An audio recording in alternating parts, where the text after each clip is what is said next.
అందరికీ శనార్థులు ఎట్లున్నారు అందరూ మంచిగున్నారా వీకెండ్ టీన్మార్ వార్తలలో మంచి మంచి ముచ్చట్లయితే పట్టుకొచ్చినా అవన్నీ చూశాముగట హెడ్లైన్ చూడురి ఆడ ఎంపీగా గెలిస్తే పెద్ద పదవులు ప్రచారం జోరు పెంచిండ్రు అభ్యర్థులు పార్లమెంటు బరిలో పాత సీఎంలు ఎందరైతారో మరి ఎంపీలు ఊరిడిచిపెట్టి ఊరు కట్టుకుండ్రు అంత ఒక్క మాట మీద నడిచిండ్రు బోండాలు గుంజుడు జ్యూసులు దాగుడు అయితలేదు మరి ఎండలు తట్టుకునుడు మార్కెట్ల 7 వారాల నగలు ఎగబడుతుండొచ్చురు అక్కలు రాష్ట్రంలో 119 అసెంబ్లీ నియోజకవర్గాలు 17 పార్లమెంటు నియోజకవర్గాలు ఉన్నాయి 119లా ఎక్కువ సీట్లు ఎవరు గెలిస్తే వాళ్ళే రాష్ట్రంలో పవర్లకు వస్తారు అండ్లా ఒకరు సీఎం అవుతారు ఇంకా కొందరు మంత్రులు అవుతారు కానీ పక్క గీడ గెలిచిన వాళ్ళే సీఎం అవుతారనో మంత్రులు అవుతారనో చెప్పుడు చాలా కష్టం ఎందుకంటే అదృష్టం ఎప్పుడు ఎవల తలుపు కొట్టేది తెలియదు అట్లనే ఎంపీలుగా పోటీ చేసిన వాళ్ళ దాంట్లో సుత సెంటర్ మంత్రులు అయ్యే కోపు ఎవరికో ఒకరికి వస్తుంది కానీ పలానా జాగల గెలిస్తేనే పదవి వస్తుందన్న గ్యారంటీ ఏముండదు కానీ గిడ అట్లా కాదుల్లో తెలంగాణలో 17 ఎంపీ సీట్లుంటే అందరి నజర్ మల్కాజ్గిరి మీదనే ఉన్నదబ్బా 37 లక్షల మంది ఓటర్లతో దేశంలోనే పెద్ద నియోజకవర్గం అని రికార్డు కొట్టిన మల్కాజ్గిరి ఎంపీ సీటు పుట్టిన కాంచి 3 మాటలు ఎన్నికలు వస్తే గెలిచిన ముగ్గురు సుత పెద్ద పోస్టులు కొట్టేసిరు మరి 2009లో కాంగ్రెస్ నుంచి సర్వే సత్యనారాయణ సార్ గెలిచి సెంటర్ మంత్రి అయిండు 2014లో సైకిల్ గుర్తు మీద మల్లారెడ్డి సార్ పార్లమెంటుకు పోయి మల్లతాపక్ ఎమ్మెల్యే కాగానే మంత్రి పదవి వచ్చే 5 ఏళ్ల కింద రేవంత్ రెడ్డి సార్ మల్కాజ్గిరి ఎంపీ అయిన 2 ఏళ్లకే పీసీసీ అధ్యక్షుడాయ మంత్రి కాకుండా సీదా సీఎం సీట్ల కూకునే భాగ్యం వచ్చే మళ్ళా ముగ్గురు కూడా 3 పార్టీలకెళ్ళి గెలిచిన వాళ్ళు అందుకే అందరికి సెంటిమెంట్ సీట్ అయింది ఈ తాప కాంగ్రెస్ కెళ్ళి సునీత మహేందర్ రెడ్డి మేడం బీఆర్ఎస్ నుంచి రాగిడి లక్ష్మారెడ్డి సారు బీజేపీకి నుంచి ఈటల రాజేందర్ గారు పోటీలు ఉన్నారు ఎటుకెళ్ళి గెలిచాలని జోరు చూపిస్తున్నారు ప్రచారంలో ముగ్గురిట్లో ఎవరు గెలుస్తారో గెలిచిన వాళ్ళకి అటెన్కి ఏం పదవులు వస్తాయో కానీ మల్కాజ్గిరి సెంటిమెంట్ అయితే మామూలుగా లేదబ్బా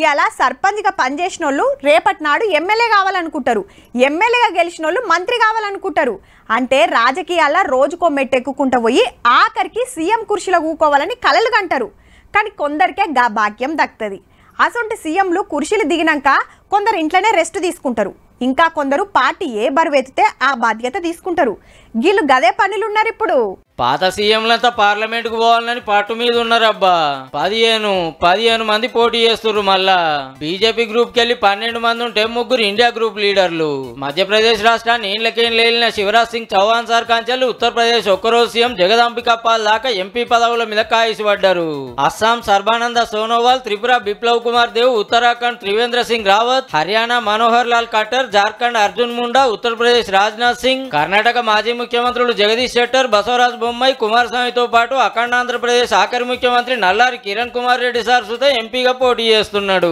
తెలంగాణ ఇచ్చుడు ఇష్టం లేక కాంగ్రెస్ పార్టీకి రాజీనామా పెట్టి జయసమైక్యాంధ్ర పార్టీ పెట్టి ఈనాడు అనే బీజేపీలో షరీకయ్యిండు ఇక కాంగ్రెస్ గ్రూప్ నుంచి మధ్యప్రదేశ్ పాత సీఎం దిగ్విజయ్ సింగ్ ఛత్తీస్గఢ్ మాజీ సీఎం భూపేష్ బఘేల్ సారు అరుణాచల్ పాత ముఖ్యమంత్రి నబంతుకి గారు లైన్లు ఉన్నారు సర్బానంద సోనోవాల్ బిప్లవ్ కుమార్ దేవ్ దిగ్విజయ్ సింగ్ సార్లు ఆల్రెడీ రాజ్యసభ ఎంపీలు ఉంటే రాజ్నాథ్ సింగ్ జగదాంబిక పాల్ అర్జున్ ముండా లోక్సభలో ఎంపీలు వండుకుంటేనే మళ్ళీ పరి పోటీకి దిగిండ్రు కడమోళ్ళంతా కొత్తోళ్లే లెక్కకైతే ఎంపీ కంటే ముఖ్యమంత్రి పదవే పెద్దది అది దిగినాక కూడా ఏదో ఒక పదవిలు ఉండాలని మనోళ్ళ తనలాట మరి ఇంట్లో ఎందరికి పార్లమెంట్ లో పాదం మోపే భాగ్యం వస్తుందో ఎందరు సెంటర్ మంత్రులు అవుతారో గాని రాజకీయం అంటే పదవులు పదవులు అంటే రాజకీయం అన్నట్టు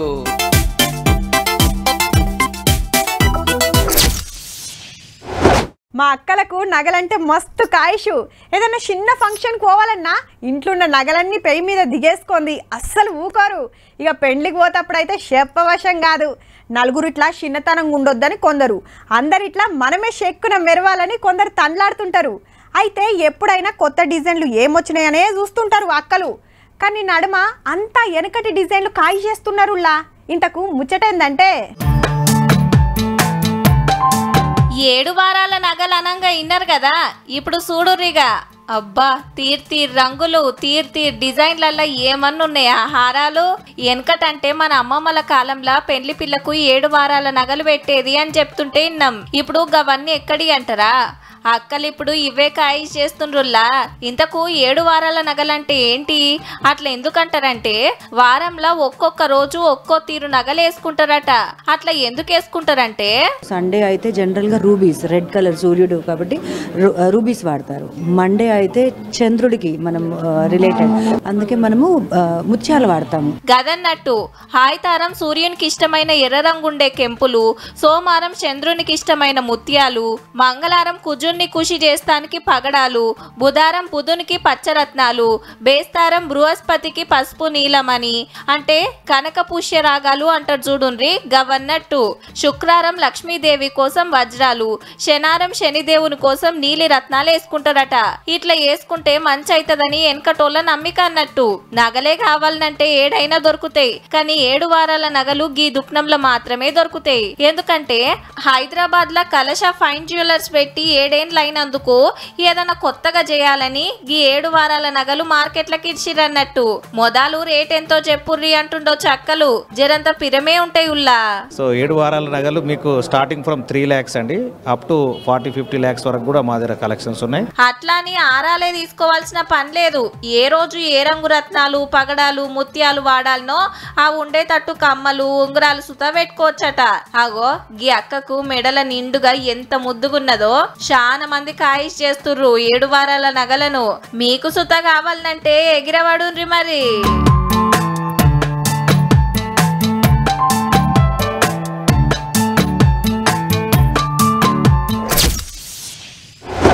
ఇంకా ఏమిట్లకేం కాకముందే ఈ ఎండాకాలం ఎప్పుడు వెళ్ళిపోతుందిరా నాయనా అనుకుంటూరంతా. గాతీర్ల దంచుతున్నాయి మరి ఎండలు. సలవ చేసే పండ్లు, జ్యూసులు గుంజుతుంటారు ఎండాకాలం వెళ్ళేదాకా. ఊకూకే నీళ్ళు తాగాలని డాక్టర్లు చెప్తురు, కానీ ఎన్ని నీళ్ళు తాగినా దూపార్తనే లేదాయే.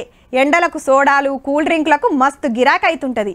అట్లనే పబ్లిక్ అంతా గివ్విటి మీద పడుతున్నారు. ఎండల దంచుడుకు ఏగలేక కొబ్బరి బొండాలు, చెరుకు రసం, జ్యూస్ బండ్ల కాడికి లైన్లు కడుతున్నారు పబ్లిక్. ఎన్ని నీళ్లు తాగినా ఇంకిపోయినట్టే అయితుండే వరకు జ్యూసులు గుంజుతురన్నట్టు. పొద్దుగాల నుంచే ఎండ సురుకులు చాలైతుండే వరకు పొద్దుగాల మాపటీలి పనులు సగబెడుతుర్రంతా. పగటీలి పబ్లిక్ లేక రోడ్లన్నీ బోసిపోతున్నాయి.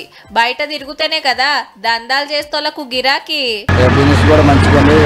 ఇప్పుడే ఎండలో కూడా బిజినెస్ చేయాలని కూడా ఇబ్బందిగా ఉంది. బాగా ఎండలు వేస్తున్నాయి, కస్టమర్ కూడా మంచిగానే వస్తున్నారు. అగనట గిరాకీ మంచిగానే అవుతుంది, కానీ పగటి పూట ఎవ్వరు వస్తలేరు, కొంటలేరు. మాకు సుతా తిప్పలే అవుతుంది అనుకొస్తున్నాడు అన్న. ఇక ఒకటి దాకంగానే ఊకుంటారా? జరంత దూరం పోగానే కొబ్బరి నీళ్లు తాగాలనిపించే, ఇంకింత దూరం పోగానే సోడా తాగాలనిపించే. ఇగేముంది జేబులు ఖాళీ అవుతున్నాయి అనుకొస్తున్నారు. బయటకు వస్తే మాత్రం జ్యూసులు బాగా ఖర్చు అయిపోతుంది. పెట్రోల్ కన్నా జ్యూసులకి ఖర్చు అయిపోతున్నాయి. ఒకటి తాగితే 10 తాగాలనిపించింది. అయితే జ్యూస్ల కంటే కొబ్బరి బొండాలు తాగితే పెయికి మంచిదని డాక్టర్లు సుతా చెప్పుడు తోటి కొబ్బరి బొండాలకు గిరాకీ. బాగా కొబ్బరి బొండాల రేటు కూడా బాగా పెరిగిపోయినాయండి. పెరిగిపోయినా కూడా జనాలు కూడా కొబ్బరి బొండం తాగడానికి బాగా ఇష్టపడుతున్నారు. రోజుకు వచ్చేసి 300-400 కాయలు 500 కాయలు కూడా సాయంకాలం కల్లా అయిపోతున్నాయండి. దూపకు పానమంతా గాబరైతుంటే రేట్ల గురించి ఆలోచన చేస్తారు. దినం 500లకు మీదనే బోండాలు అమ్ముడు పోతున్నాయంటే చూడురిగా ఎట్లున్నదో పరిస్థితి. ఇవే కాదుల్లో అటు పుచ్చకాయలు, ముంజకాయలకు సుతా గిరాకీ మంచిగానే అవుతుంది. కొబ్బరి బొండాలు, జ్యూసులు ఉండే అని ఆయనతో ఎండలో తిరిగారు. రేపు ఇంకింత దంచే ఛాన్స్ ఉందట. కాబట్టి అర్జెంట్ పనులుంటే తప్ప బయటికి రాకుర్రి, బాధలు పడకుర్రి.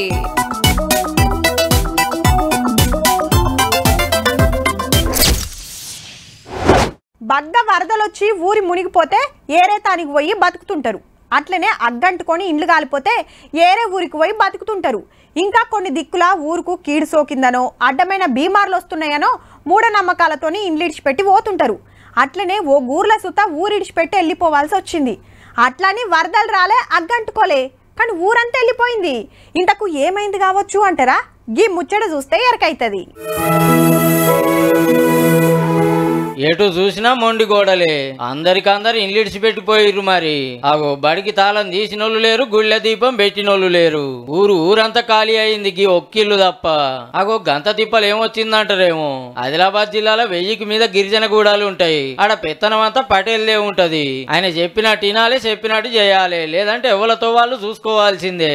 అట్లనే పాండుగూడల సుత ఓ పటేల్ ఉన్నాడు. ఆయనతోనే ఎగలేక ఊరోళ్ళంతా ఏరేతానికి పోయిర్రట.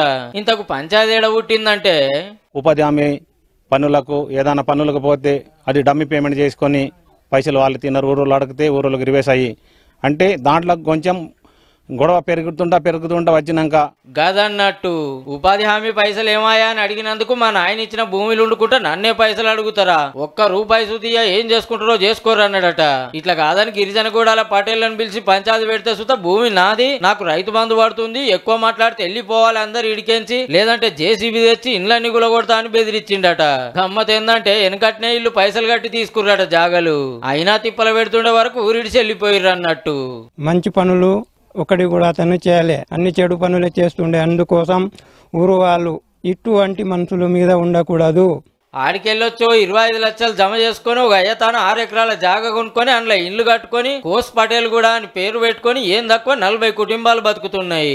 ఏ అధికారిని చెప్పినా ఎవరు పట్టించుకోవడం లేదు సార్. ఏ రాజకీయ నాయకులు అస్సలేదు, చూస్తలేదు, ప్రజాప్రతినిధులు ఎవరు అధికారులు రావడం లేదు సార్. ఊరోళ్ళంతా గింత తిప్పల పడుతుంటే ఆడు ముఖాన తొంగి చూసినోళ్ళు లేరట. ఓ కరెంటు లేదు, పోతానికి తోవ సక్కగా లేదు, బలి లేదు, జర సౌలతులు చేయరు సార్లు అని కోరుతున్నారు ఊరోళ్ళంతా. మొత్తానికి పటేల్ తోని బడ్రా కొత్త ఊరినే కట్టుకున్న ఊరోళ్ళ ఐకమత్యాన్ని మాత్రం తారీఫ్ చేయాల్సిందేనుల్లా.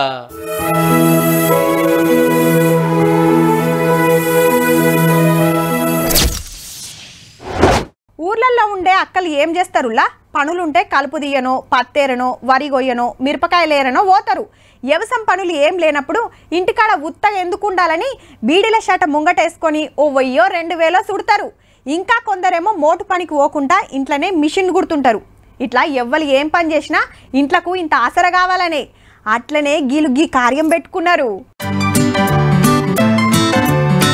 ఈ అక్క లెక్క పెట్టిస్తుంటే ఆ అక్క లబ్బర్ చుట్టి కట్టకడుతుంది. హౌ అగరబత్తులు తయారు చేస్తున్నారు అక్కలంతా. అట్లాని కెమికల్ తోని కాదుల్లో, మొత్తం పూలతోనే తయారు చేస్తున్నారు. మెదక్ జిల్లా ఎదుల్లాపూర్లా 4 అక్కలు కలిసి ఇట్లా అగరబత్తుల దందా చాలు చేసిండ్రు. కానీ మిషన్లు కొనాలంటే ఉత్తగా అవుతుందా? 3 లక్షలు కావాలన్నాయే. గందుకే ఓ స్వచ్ఛంద సంఘపోలు 1.5 లక్షలు ఇస్తే వీళ్ళు 4 1.5 కలుపుకొని మిషన్ కొనుక్కొచ్చుకున్నారు. మరి పూలు ఏడికెళ్ళి తెస్తారంటే గుడిలా దేవుళ్లకు పూజలు చేసినాక పారేస్తారు కదా, హగో గా పూలు తెచ్చి ఎండబెట్టి పొడి వేసి ఇట్లా అగరబత్తులు తయారు చేస్తున్నారు. పొడిని మెత్తగా వేసి మిషన్ లేసినాక అటుకెళ్ళి పుల్లలు పెడుతుంటే ఇటుకెళ్ళి అగరబత్తులు బయటకు వస్తూనే ఉన్నాయి.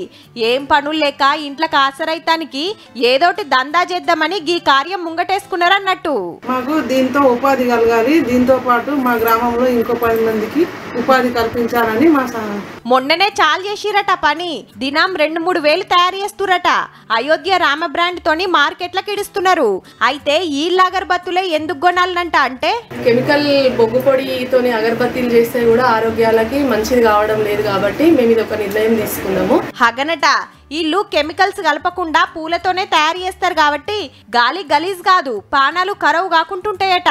మీతో పాటు ఇంకో 10 మందికి పనిచ్చే కార్యం ముంగటేసుకున్నారు కాబట్టి మీ దందా రువ్వడి గురకాలని కోరుకుంటా. ఆల్ ది బెస్ట్ అక్కలు.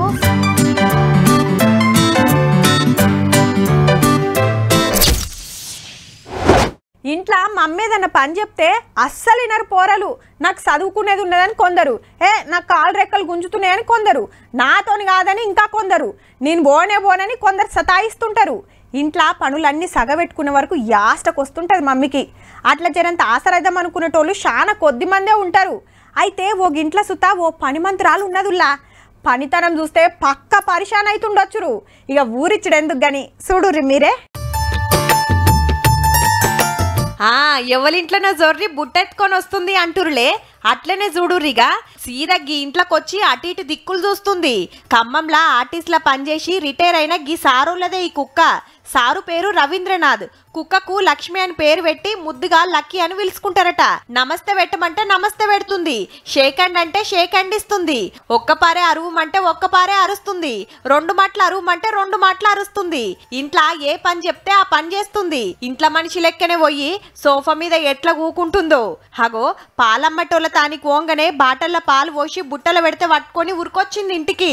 షిట్టి రాసి బుట్టలేస్తే పోయి సరుకులు పట్టుకొని ఎక్కడ ఆగకుండా సీదా ఇంటికే వస్తదట. వారెవా పూజారులకు పోయి ముద్దుగా దండం పెట్టుకుంటుంది పో కుక్క. అంతేకాదు లో ఇంటికెవలన్నా ఒక్కపారు వచ్చిండ్రంటే మళ్ళా ఎన్నడు పోయినా గుర్తుపడుతుందట. అయితే 4 గంటల కింద 25,000 పెట్టి బెంగళూరు నుంచి 40 రోజుల పిల్లని తెచ్చుకొని సాదుకుంటూరట.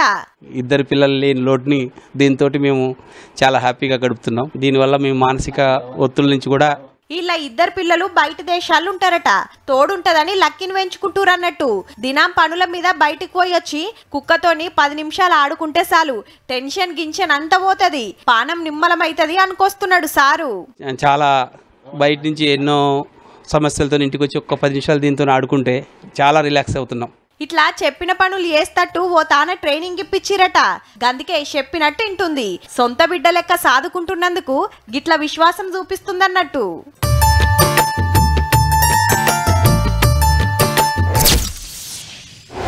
అయోధ్య బాలరాముని చూస్తానికి శీతం పోతున్నారు భక్తులు.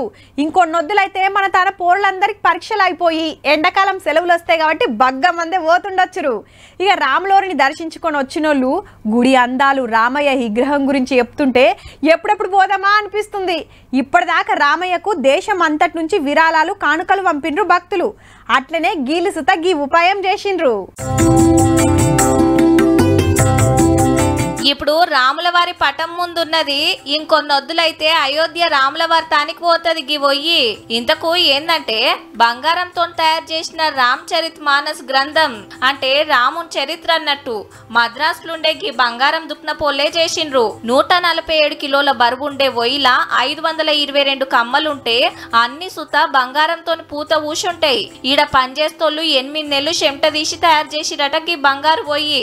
అయోధ్య రామునికి ఏదన్నా ఓ కానుక చేపియాలని గీకమతి చేసిరట. అన్నట్టు ఇదే మొదలు కాదుల్లో పార్లమెంట్ లో పెట్టిన రాజదండం సుత ఇల్లు తయారు చేసి ఇచ్చిందేనట. If that is the temple of democracy, this is the temple of God. So both the temples we are already there. So it's a wonderful opportunity for us. అగనట ప్రజాస్వామ్యానికి గుడసొంటి పార్లమెంట్ ల రాజదండం ఇప్పుడు రాముని గుడిలో ఈ ఓయి పెట్టే ఛాన్స్ వచ్చిందంటే ఎంత పుణ్యం చేస్తే దక్కాలేగా భాగ్యం అని చెప్పుకుంటా చిన్న మురుపెం కాదు పో అన్నది. ఏ మంగళారమే బాలరాముని గుడిలో గీ ఓయి ఉంచుతారట. కానుకలతోనే రాముల వారి అర్రలన్నీ నిండేటట్టున్నాయి పో. బాలరాముని మీద భక్తిని ఎవ్వలకు దోషినట్టు వాళ్ళు చూపిస్తున్నారు. ఇల్లు ఇట్లా చూపించిరన్నట్టు.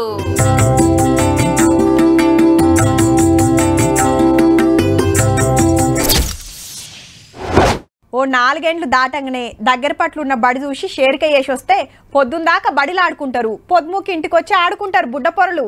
గింతంత ఉండరు కానీ చాలా మటుకు మమ్మీదో డాడీదో ఫోన్ పట్టుకొని గేమ్స్ పెట్టుకొని ఆడుతూనే ఉంటారు. వాళ్ళని చూసి అమ్మ నాయనలు మురిసిపోతుంటారు.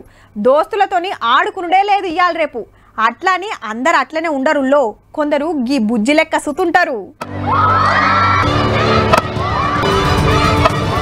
బాలొచ్చుడే ఆల్చం దంచుడు దంచితే బౌండరీ దాటి ఉరుకుతున్నది. ఎట్లేస్తే అట్లా కొడుతుంది బుజ్జి.